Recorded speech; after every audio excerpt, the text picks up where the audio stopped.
শুভ সন্ধ্যা প্রিয় ভাই বোনেরা, আশা করি সকলে ভালো আছেন। আল্লাহ তাআলা আপনাদেরকে ভালো রাখুক।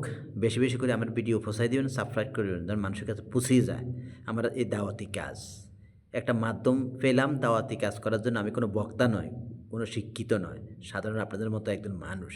কি করব, জনগণের মন কাঁদে, দুঃখী অসহায় মানুষের পাশে থাকতে মন চায় এবং এই মসজিদ হিসাবে ইমাম মসজিদের পাশে, অধিকারবঞ্চিত ইমাম মসজিদ বাংলাদেশে অবহেলিত, তাদের পাশে থাকতে মন চায়।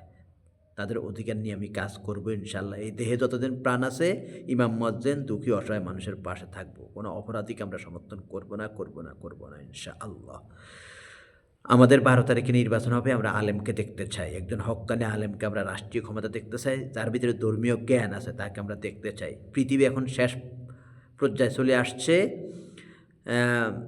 বিভিন্ন আলেম ওলামারা অবশ্যই বলছে এখন শেষ পর্যায়ে চলে আসছে, আমরা শেষ প্রান্তে চলে এসেছি।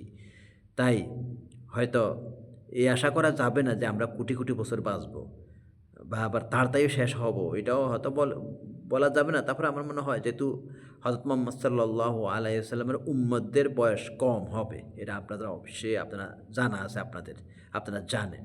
তাই আমরা রাষ্ট্র পর্যায়ে ইসলাম দেখতে চাই, আমরা জান্নাত দেখতে চাই।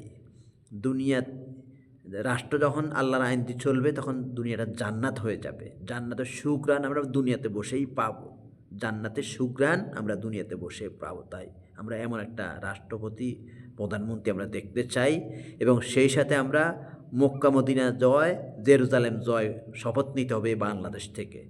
ওইখান থেকে অবশ্যই সারা পৃথিবী চলবে। জেরুজালেম, মসজিদুল আকসা এবং মক্কা মদিনা আমাদের হকপন্থীদের হাতে আনতে হবে। হকপন্থী যারা আছে তারা চালিত করতে হবে এই মক্কা মদিনা।